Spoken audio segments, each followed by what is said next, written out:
CIST, un drame dont elle n'avait encore jamais parlé à ses fans.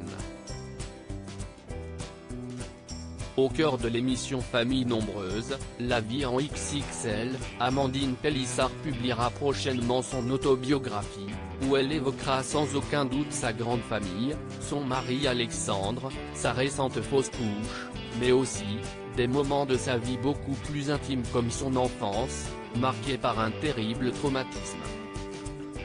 J'ai vécu notamment chez mon papa, où j'ai été victime d'inceste par le biais d'un membre de sa famille, a-t-elle ainsi confié lors d'un live avec ses fans pour présenter son livre à paraître. Cette autobiographie va vraiment s'orienter sur ce témoignage-là qui est donc de subir l'inceste, de devoir vivre avec en tant que petite fille et de se construire ensuite en tant que pré-ado et ado parce qu'évidemment quand on subit ce genre de choses, on passe par différents états, a-t-elle ainsi expliqué, elle qui n'a jamais caché avoir eu une enfance difficile.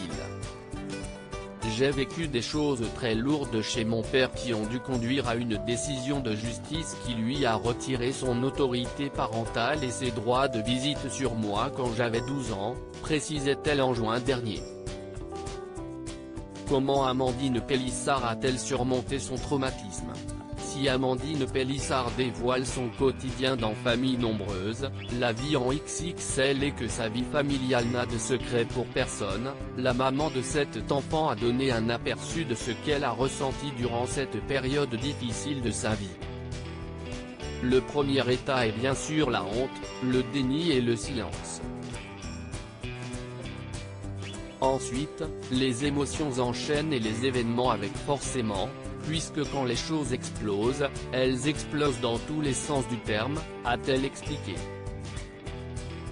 Néanmoins, dans tout ce malheur, un petit être est venu l'aider, CIST pour ça que je dis que mes enfants, particulièrement mon grand Léo, mon tout premier bébé, m'a littéralement sauvé la vie, a-t-elle conclu précisant que son autobiographie sortira sans doute au début de l'automne.